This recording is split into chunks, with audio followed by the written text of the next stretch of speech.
በስመ ስላሴ በስመ አብ ወወልድ ወመንፈስ ቅዱስ አሃዱ አምላክ አሜን።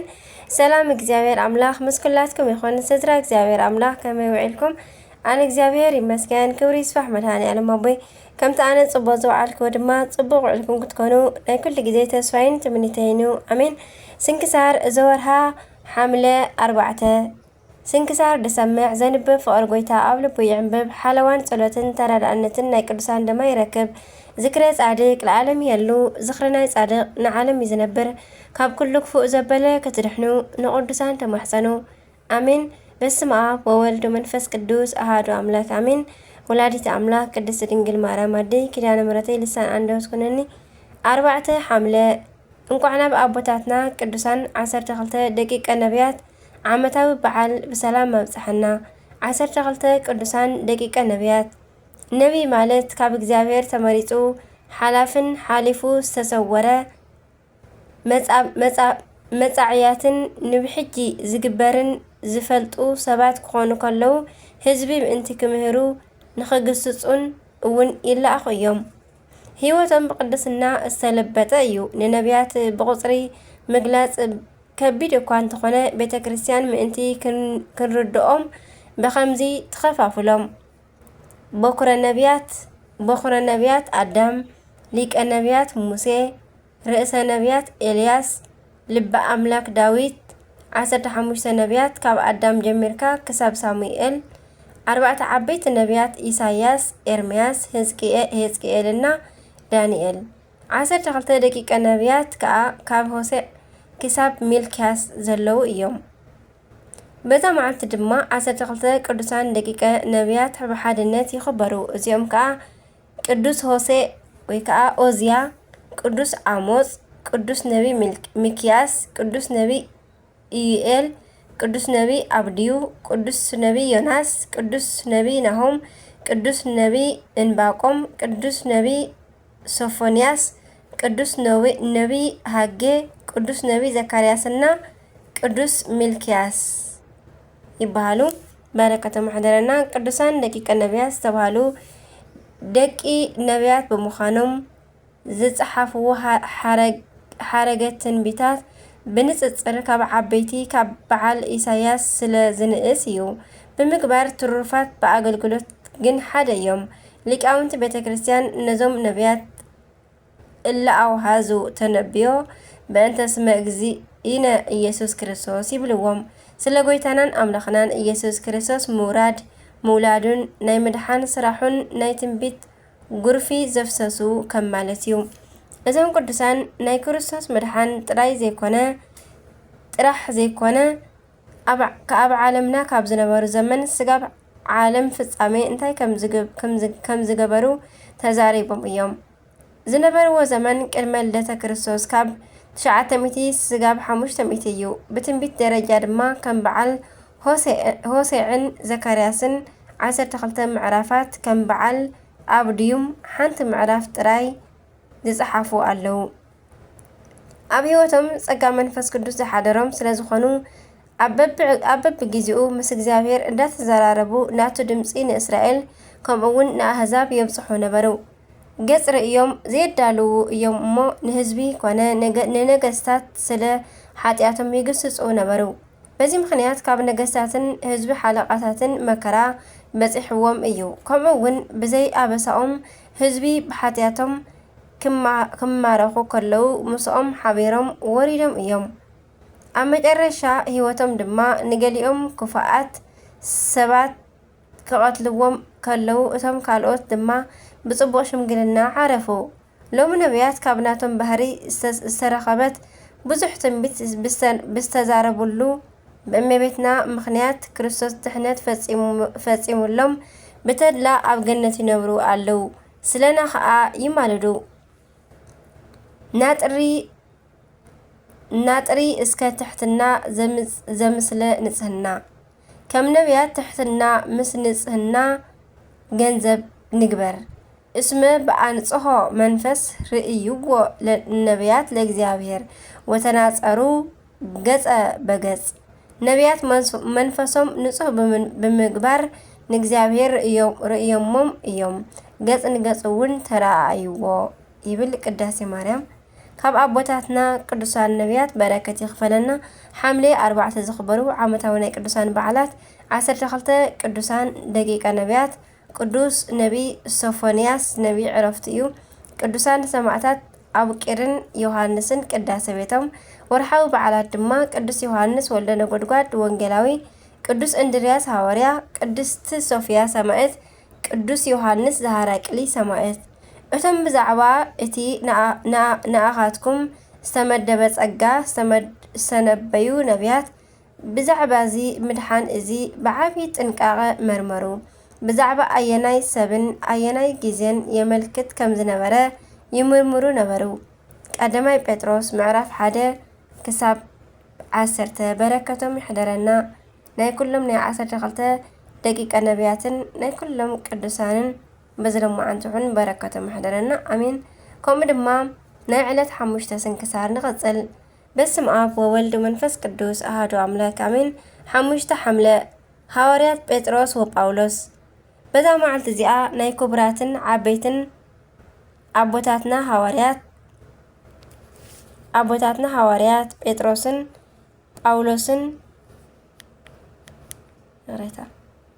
ጴጥሮስን ጳውሎስን አቦታትና ሐዋርያት ናይ ሰማዕትነቶም መዘከርታ እዩ። እዚ ጴጥሮስ ድማ ካብ ቤተ ሳይዳ እዩ። ገፋፊ ዓሳ እውን ነበረ። ጎይታ ድማ ኣብ ጽባሕ እታ ዝተጠመቐላ መዓልቲ ሓረዮ ይቕረታ።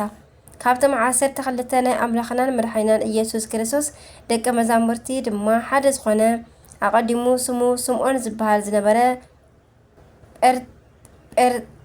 ጴርቴዋ ትበሃል ሰበይትን ዝነበረቶ ምስ ዓቢ ሓዉ ምስ እንድርያስ ዓሳ እናስገረ ዝመሓዳደር ዝነበረ ጎይታ ተኸተሉኒ ዓሳ ከም እተስግሩ ከምኡ ድማ ንሰባት እተስግሩ ክገብረኩም እየ በሎም ኢሉ ሐዋርያ ንኽኸውን ምስ እንድርያስ ዝጸውዖ ኮይኑ ጴጥሮስ ኢሉ ስም ዝሃቦ እውን ባዕል ጎይታናን ኣምላኽናን ኢየሱስ ክርስቶስ እዩ።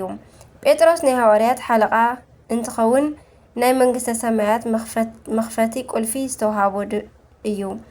ማቴዎስ ምዕራፍ 16 ፍቕዲ 19 ንረኽቦ ጴጥሮስ ማቴዎስ ማለት እዩ ዝብል ግሪኸኛ ኮይኑ ትርጉም እውን ኮኽሒ ማለት እዩ። ቅዱስ ጴጥሮስ ንጉስ ኔሮን ንጣዖት ስገዱ ኢሉ ክእዝዝ ከሎ ብምቅዋሙ ምክንያት ክቆትሎ እንክደሊ ክርስቲያን ምእመናን ሓቢኦም ካብ ሮም ከተማ የውፅእዎ እሞ ቅዱስ ጴጥሮስ ግና ኣብ መንገዲ ጎይታናን ኣምላኽናን ኢየሱስ ክርስቶስ ልክዕ ከም ሰብ መስቀል ጸይሩ ከም ዝኸይድ መሲሉ ምስ ተረኣዮ ቅዱስ ጴጥሮስ ድማ ጎይታይ ናበይ ትኸይድ ኣለኻ በሎ። ጎይታ ድማ ኣብ ሮም ዝስቀለለይ እንተዘየለ ደኣ ባዕለይ ዳግማይ ክስቀል ይኸይድ ኣለኹ በሎም። ቅዱስ ጴጥሮስ እውን እዚ መልእኽቲ ንዕኡ ምዃኑ ተረዲእዎ ናብ ሮም ተመሊሱ ነቶም እናደለይዎ ዝነበሩ ወታደራት ድማ ኣብዚ ኣለኹ ሓዙኒ ግና ከም ጎይታ እንተዘይኮነስ ንቁልቁል ኣፈይ ደፊእኩም ስቐሉኒ በሎም። ንሳቶም ድማ ሐምለ 5 ንቁልቁል ኣፉ ሰቒሎም ብስም ጎይታ ክርስቶስ ሰማዕትነት ተቐበለ። በረከቱን ኣማላድነቱን ይሓልወና ንዘለዓለም ዓለም አሜን።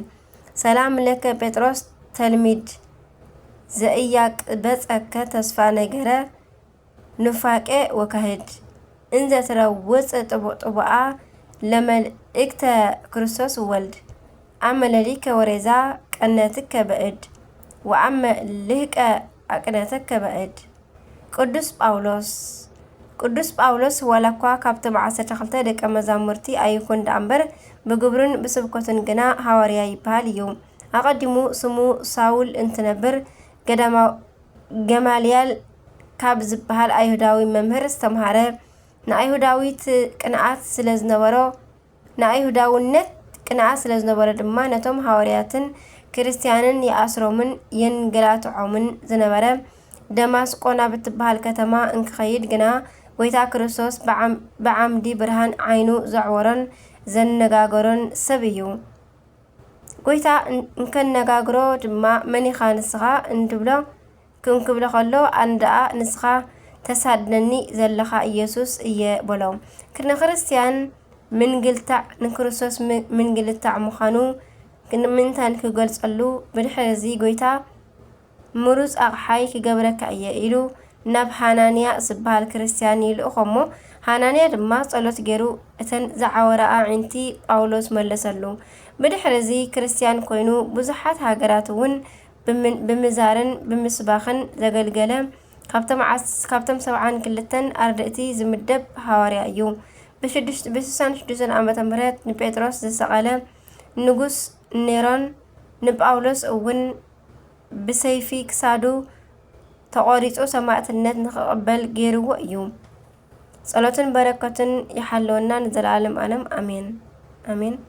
ሰላም ለጳውሎስ ሃይማኖተ ክርስቶስ ዘአግሃደ እስከ አቁሰልዎ በሰይፍ ወመተርዎ ክሳደ ከመያግብእ ህዝበ ህየንተ ቀዳሚ ሰደደ በላዕለ አብዳን ተመሰለ አብደ ወለ አይሁድኒ ኮኖሙ አይሁደ። ንእግዚአብሔር አምላኽና ምስጋና ይኹን ንዓና እውን በጸሎት ቅዱሳኑ ይምሓረና ንዘላለም ዓለም አሜን። በረከት ቅዱሳን ጴጥሮስን ጳውሎስን ምስ ኩላትና ይኹን። ብሩኽ መዓልቲ ድማ ብሩኽ አውደ ዓመት ድማ ይግበረና፣ ዓመትና ዓመት ይዕቆረና አሜን። ከምኡ ድማ ናይ ዕለት 6 ሐምለ ስንክሳር ንቐጽል። በስመ አብ ወወልድ መንፈስ ቅዱስ አሐዱ አምላክ አሜን። አቡነ አብርሃም ዘገረዓልታ 6 ሐምለ በዛ መዓልቲ እዚኣ ምንም ዘይተናገረሎምን ገድሎም እኳ ዘይኣለሽናሎምን ዓብይ ጻድቕ አቦና አቡነ አብርሃም ዘገረዓልታ ዕረፍቶም እዩ። እዞም ጻድቕ አቦ ኣብ ትግራይ ገረዓልታ አጽቢ ወንበርታ ደብረ ጽዮን ገዳም ዝመስረቱ ዓብይ አቦ እዮም። አቡነ አብርሃም ዘገረዓልታ እዞም ጻድቅ እዚኦም ትውልድ ዓዶም ትግራይ እዩ። ብናይ ስርዓተ ገዳማትን ስርዓተ ቀኖናን ፍልጠቶም ተወዳዳሪ ዘይርከቦም አቦ እዮም። ካብቶም ጥንታውያን ቅዱሳን አቦታትና ሓደ ክኾኑ እንከለው ብስሞም ዝተሃንጸ ሓደ ገዳም ድማ ኣብ ትግራይ ገረዓልታ አጽቢ ወንበርታ ይርከብ። በረከት ጻድቕ አቦና አብርሃም ምስ ኩልና ህዝበ ክርስቲያን ይኹን አሜን። እግዚአብሔር አምላኽ እውን ብጸሎቶም ይምሓረና አሜን። ከምኡ ድማ ቅዱስ ቄርሎስ ሃዋርያ ከምኡን በዛ መዓልቲ እዚኣ ካብ 72 ኣርድእቲ ሓደ ዝኾነ ቅዱስ መርቄሎስ ሃዋርያ ብሰማዕትነት ኣዕረፈ። እዚ ቅዱስ ሃዋርያ ጳውሎስ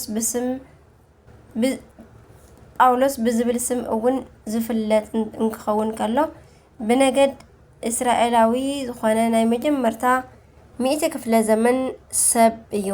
ጎይታና ኣብ መዋእለ ስብከቱ ክምህር ከሎ ምስጢሩን ብተኣምራቱን ተማሪኹ እንከሎ ጎይታ ኢየሱስ ክርስቶስ ድማ ካብ 72 ኣርድእቲ ሓደ ምእንቲ ክኸውን ዓዲልዎ እዩ።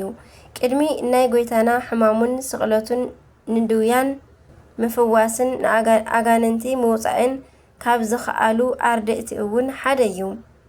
ቅዱስ መርቄሎስ ኣብ በዓለ 50 ጸጋ መንፈስ ቅዱስ ተቐቢሉ ንወንጌል ኣገልግሎት ተዋፈረ። ኣብ ዝተፈላለየ ናይ ዓለም ክፍልታት ን34 ዓመታት ብምግልጋሉ ሃዋርያት ስሙ ጳውሎስ በልዎ። ምክንያቱ ጳውሎስ ማለት ብርሃን ማለት እዩ። ልክዕ ሳውል ጳውሎስ ከም ዝተባሃለ ማለት እዩ። ስሙ ናይ ግብሪ ብስራሕ ዝርከብ ስም እዩ። በዚ ምክንያት ስጋብ ሕጂ ቤተ ክርስቲያን ትጽውዖ ጳውሎስ ዝተባሃለ መርቄሎስ እናበለት እያ ትጽውዖ። ቅዱስ መርቄሎስ ኣብ 60ታት ዓመተ ምህረት አካባቢ ምስ ቅዱስ ጴጥሮስ ኣብ ሮም ይሰብኽ ነበረ። ኔሮን ቄሳር ንሊቀ ሃዋርያት ዘቅፂቁ ክሰቕሎ ከሎ ዝተመልከተ ነዚ ዝጸሓፈ ንሱ እዩ። ወተሃደራት ንቅዱስ ጴጥሮስ ቀቲሎሞ ምስ ከዱ ቅዱስ መርቄሎስ እንዳነበዐ ቀሪቡ ሽንካሩ ነቂሉ ንሊቀ ሃዋርያት ካብ ዝተሰቐለሉ ኣውረዶ። ብፍጥነት ዋጋኡ ክቡር ዝኾነ ጨና ኣምፂኡ ኣብ ልዕሊ ቅዱስ ጴጥሮስ ኣፍሲሱ ብፍቕርን ብክብርን ክገንዞ ጀመረ። በዚ ጊዜ ሊቀ ሃዋርያት ዓይኑ ግልጽ ኣቢሉ ንመርቄሎስ ተመልከቶ እሞ ከምዚ በሎ፣ ወደየ እንታይ ደኣ ንዓይ ክንድዚ ዝኣክል ጨና ኣባኺንካ በሎሞ ተመሊሱ ዓረፈ። ቅዱስ ቄርሎስ ድማ ንእግዚአብሔር እንዳመስገነ ብንጹህ በፍታ ገኒዙ ንሱ ኣብ ዝፈልጦ ሓደ ምእመን ቤት አንበሮ ንሊቀ ሐዋርያት ብምግናዙ ናይ ክብሪ ተውሃቦ። እዚ ቅዱስ ሕጂ እውን ስብከተ ወንጌል ቀጸለ። ድሕሪ ቁሩብ ግዜ ግን ንሱ እውን ተታሒዙ ኣብ ቅድሚ ኔሮን ቀረበ። ኔሮን ቄሳር ቅዱስ መርቄሎስ ሓተቶ ብኸመይ ዝበለ ኣማውታ ክቐትለካ ከም ናይ መምህርካ ጴጥሮስ ወይስ ካልእ ትደልዮ ዓይነት ኣማውታ ኣለካ በሎ። ቅዱስ መርቄሎስ መለሰሉ ዝኾነ ዓይነት ሞት ንዓይ ኣየፍርሓንን እዩ ዝደልዮ ናብ ጎይታይ ቀልጢፈ ምኻድ ጥራሕ እዩ በሎ እሞ ንጉስ ኔሮን ድማ ደፊኡኩም ስቐልዎ በሎም። ወታደራት ድማ በዛ ዕለት ከም መምህሩ ቅዱስ ጴጥሮስ ንቁልቁል ኣፉ ደፊኦም ሰቒሎም ቀተልዎ። አርኬ ድማ ሰላም ለመርቄሎስ ጳውሎስሃ ዘተሰምየ እንዘገነዞ ለጴጥሮስ ግን ዘተሰናየ ሶበ መኮንን ይቤሎ እመትፈርህ ስቃየ ንገረኒ ዘትፈቅድ መዊተ አየ ይቤሎ በዘትፈቅድ ቅትለኒ ችአየ ይብል በረከት ይሕደረና። ከምኡ ድማ ቅዱስ እዝራ ነቢይ በዛ መዓልቲ እዚኣ ከምኡ ዝበሉ ኤልያስን ሄኖክና ናብ ዘለውሉ ብሔረ ህያዋን ዕርገቱ ከኾነ። ቅዱስ እዝራ ነቢይ ቅድሚ ልደተ ክርስቶስ ኣብ 500 ዓመት ኣከባቢ ዝነበረ ነቢይ እዩ። እስራኤል ካብ ምርኮ ድሕሪ ምምላሶም መጻሕፍቲ ተቓጽሉ ጠፊኡ ስለ ዝነበረ ስለኡ ኣብዚሑ ዝለመነ ንጥበብ ስለ ዝደለያ እግዚአብሔር ንቅዱስ ኡራኤል ዝለኣኸሉ ብኢድ እዚ ሊቀ መላእክት ጽዋዕ ልቦና እሰተየ። በዚ ምኽንያት ብዙሕ ምስጢራት ዝተገለጸሉ ን40 መዓልትታት መግቢ ከይበልዐ ንኣገልግሎቱ ዝጠፍኡ መጻሕፍቲ እንዳነገሮም ዝጽሓፍሉ መጽሓፍ እዝራ ዝተባሃለ መጽሓፍ ዝቐረበን ኣብ ብሉይ ኪዳን ካብ ዝነበሩ ቅዱሳን ነቢያተ ጽድቅ ሓደ ዝኾነ ዓብይ ናይ እግዚአብሔር ሰብ እዩ። ስለ ቅድስናኡ ድማ ሞት ኣይቀመሰን እኳ ደኣስ በዛ መዓልቲ እዚኣ ቅዱሳን መላእኽቲ ናብ ብሔረ ህያዋን ኣእተውዎ። እግዚአብሔር ኣምላኽና በረከቱ ይኽፈለና አሜን። አርኬ ድማ ሰላም ለከ ተረፈ ነቢያት ሱትኤል ድህረ ማእርር ወቀስም ከመኣሃደ አስካል ሰብአ ናህከ ማህሰሰ ቃል ስብሃት ይሁ ለእግዚአብሔር ልዑል እሳተ ድሉ ይበለከ አንተ ትክል። ከምውን በዛ መዓልቲ እዚኣ ካብ ሐዋርያት ቅዱስ በርተሎሜዎስ ሐዋርያ፣ ቅድስቲ ተወዳስያ ሰማዕትን፣ ቅድስቲ ንስተሮኒን ዘኢየሩሳሌምን መዘከርታኦም እዩ። ንእግዚአብሔር ብምስጋና ይኹን ንዓናይ እውን ብጸሎት እዞም ቅዱሳን ይምሓረና አሜን። ወርሓውን ዓመታውን ተኸቢሮም ዝውዕሉ በረከቶም ይሕደረና አሜን ለዓለም ዓለም አሜን። ስንክሳር ድሰምዕ ዘንብብ ፍቅር ጎይታ ኣብ ልቡ ይዕንብብ። ሓለዋን ጸሎትን ተረዳእነትን ናይ ቅዱሳን ድማ ይረክብ። ዝክረ ጻድቅ ለዓለም ይሄሉ ዝኽሪ ናይ ጻድቅ ንዓለም ይዝነብር። ካብ ኩሉ ክፉእ ዘበለ ክትድሕኑ ንቅዱሳን ተማሕፀኑ አሜን አሜን ወአሜን። ለኩሎም መላእክት ሰማይ አቡነ ዘበሰማያት ይትቀደስ ስምከ ትምጻእ መንግስትከ ወይኩን ፈቃድከ በከመ በሰማይ ከማሁ በምድር ሲሳየነ ዘለለዕለትና ሀበኒ ዮም ህድግ ለነ አበሳነ ወጀጋየነ ከመ ንሕነኒ ንህድግ ዘአበሰረነ ኢታብአነ እግዚኦ ውስተ መንሱት አላድነነ ወበረሃነ ኩሉ ክልክስ መዛኢከ የእቲ መንግስት ኃይሉ ስብሐት ለዓለም ዓለም አሜን። በሰላም ቅዱስ ገብርኤል መልአከ እግዝእትየ ማርያም ሰላም ለኪ ድንግል በድናቸው ድንግል በስጋችሁ መግዚአብሔር ጽባሕ ሰላም ለኪ በሩክታ አንት ማለት ሶብርክ በረከትኪ ተፈሥሒ ፍሥሕት ኦ ማርያም ተጸጋ መለተ ውዳሴ መለተ ሞገስ መለተ ኩሉ ለወልድ እግዚአብሔር ምስለ ክሳአሎ ጽላም ፍቅር ወልኪ ኢየሱስ ክርስቶስ ከመ ይስረለና ተወንት ማጸነ ክራንቺ ስብሐት ለእግዚአብሔር ወለወላዲቱ ድንግል ወለመስቀሉ ክቡር አሜን አሜን ለይኩን።